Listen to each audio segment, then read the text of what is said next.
Almost every person who signs up to work with me as a dietitian wants weight loss, whether they admit it or not. I work with people with diabetes and prediabetes, with PCOS and perimenopause.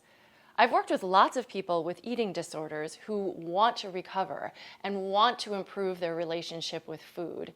But whether they say it or not, whether they need it or not, underneath it all, the dream is to lose weight. And I understand the allure. Despite a lot of progress, we still live in a world that rewards and values thinness. And honestly, if I could just wave a magic wand and grant everyone their goal weight, oh my God, I would be so rich. But I am a mere dietitian. I am not a magician. And although weight loss may be possible for some people, I think it can come at a cost.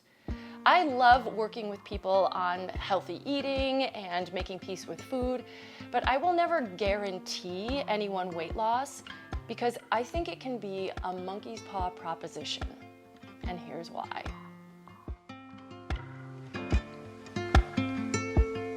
Well, hey there, I am Lorelei and I'm a registered dietitian. We all know the story of the monkey's paw, right?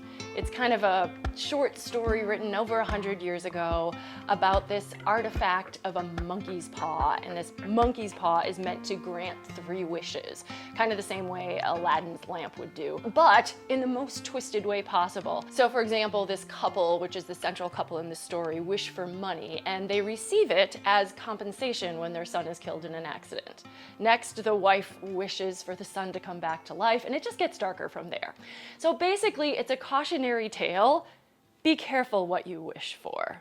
So now, if you're watching this video, my guess is that weight loss is maybe on your wish list. But although when imagining weight loss, really what we tend to think of is all of the good stuff that's gonna come when we lose weight, I actually think there is a darker side to this picture that not a lot of people talk about. Now, I'm gonna be talking a little bit about my own experience here, and so of course everybody's experience is different, but I did wanna shed a little bit of light on what the downsides of weight loss can be, not to scare you, but just as a bit of a reality check, so you might know what to expect, particularly if you're thinking of going on a diet that has promised weight loss. If you have heard about or been told about a weight loss program or a weight loss product or a weight loss strategy that sounds too good to be true, it's very likely that it is.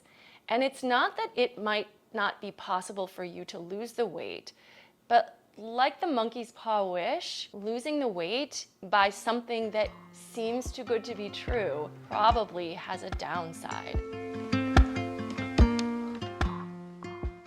So I'm not saying that being in a smaller body won't feel good, especially if you have put a lot of work into it. But the thing is, now that you're there, how do you hold on to it? Just a little bit of background, I am not a big fan of weight loss diets, particularly anything that is extreme or restrictive, and some of it does have to do with my history. When I was in college, I did go on a pretty extreme weight loss diet, and I did lose a significant amount of weight.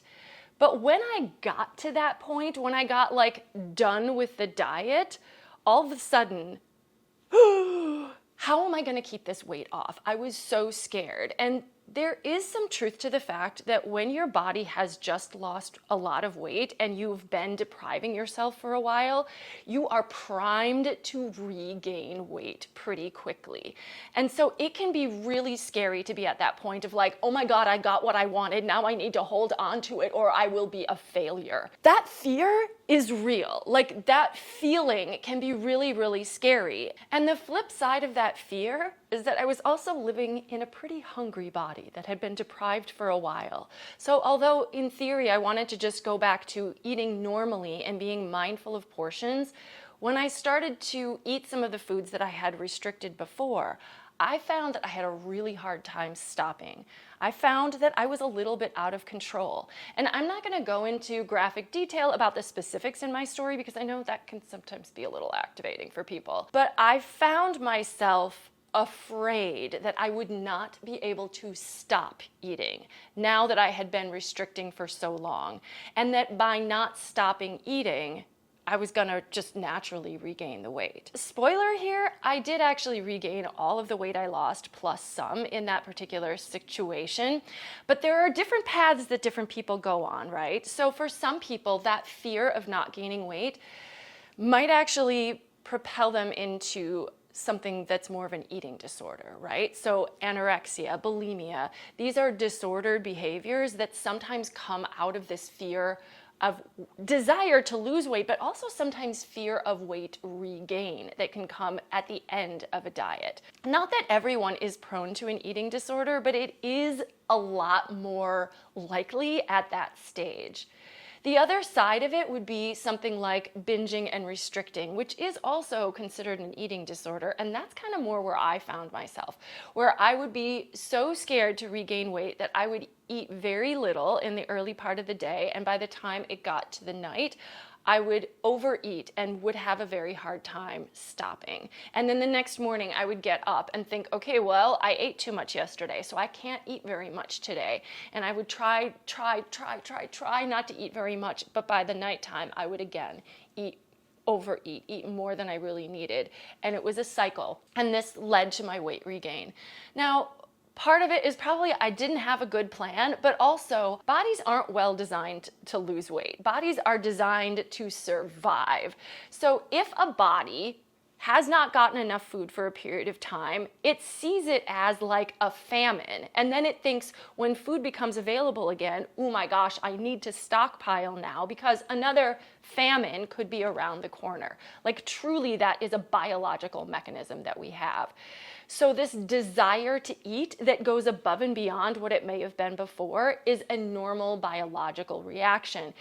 And so at the end of your weight loss journey, you might find yourself with really strong and intense cravings if that weight loss journey was one that was pretty extreme. My situation at the time was that I had lost a bunch of weight in one semester in college, and then I went back home for the summer having lost the weight. And so I regained all the weight over the summer, but there was like so much shame that went along with that because when I had left at the end of my college semester, so many people had noticed I had lost weight and they had congratulated me and I felt proud and I felt good about myself. And then as the summer went on, I knew I was going to be going back to school again in the fall. And I was mortified. I was embarrassed. I was afraid that people it was gonna be really obvious that I had done all that work and then I had just gone and ruined it. I had completely failed. So through the entire summer, as I noticed the weight creeping back up, I was full of fear, shame, of like every morning, like a recommitment to trying to do better again. And then every day, this feeling of like, oh no, I'm failing, and I'm gonna be so embarrassed when I go back to school and everyone sees that I regained the weight. I was very lucky when I went back to school. No one commented, no one said anything. Maybe they noticed, but I don't think they cared. They probably would never have cared if I'd have lost the weight in the first place. It was all for me. So I know that there are a lot of reasons that can be important to lose weight, but part of the reason that I wanted to make this video today is that it's not all happiness and rainbows at the end of the road of a weight loss journey. I'm also lucky in that I feel like I learned from that one experience that restrictive diets were not a good idea, at least not for me. But I know a lot of people lose a lot of time going back again and again, even when it doesn't work the first time, thinking, well, this diet is different, or I'm gonna do a better job this time, only to find themselves back in the same frustrating cycle. This is always really hard for me to say because especially when I'm meeting a client for the first time and their goal is weight loss, I don't want to rain on their parade. Like, I don't want to ruin their dreams. But weight regain after loss is such a real possibility. And I think we've heard this before, and yet we go into it thinking we're going to be the ones that are going to somehow win. Yet, when you get to that point where weight regain all of a sudden looms over, the fear is pretty extreme. I should probably mention here that other downsides of weight loss can be related to nutritional deficiencies and may impact immunity, reproduction, digestion, and hair, skin, and nails. Finally, not to scare you anymore, but this pattern of losing weight and regaining and losing it again and regaining it again can actually have some detrimental health effects if it happens too many times. So what do? I definitely know people who have lost weight and kept it off by creating sustainable habits that they've been able to stick with over time because they've served them well. But in these situations, generally the focus was not weight loss itself. It really was the habits, the lifestyle. And so although sometimes weight loss may happen if you exercise a little bit more or if you start to eat in a different way, weight loss isn't guaranteed, but you might be better off for the habits anyway. So although losing weight can have some benefits in and of itself, there are also benefits to be found from incorporating healthy habits in your life, whether or not it leads to weight loss. Let me know in the comments if any of this resonated with you. Maybe you've lost weight and gained it back again. Maybe you've had a similar experience. Listen, if you do actually need more support on your nutrition journey, I am taking new clients in Illinois. So if you happen to live in Illinois, check out the description in this video to learn more about scheduling a free consult. Also, in the description for this video is a way to join my mailing list. So if you'd like to be on my mailing list and get a free downloadable handout listing 10 ways to get each of your vitamins and minerals through food, go ahead and do that there. And then finally, if you are still thinking about weight loss, check out this video for the one thing that I encourage people to do before they begin on that journey. Take care. Bye-bye.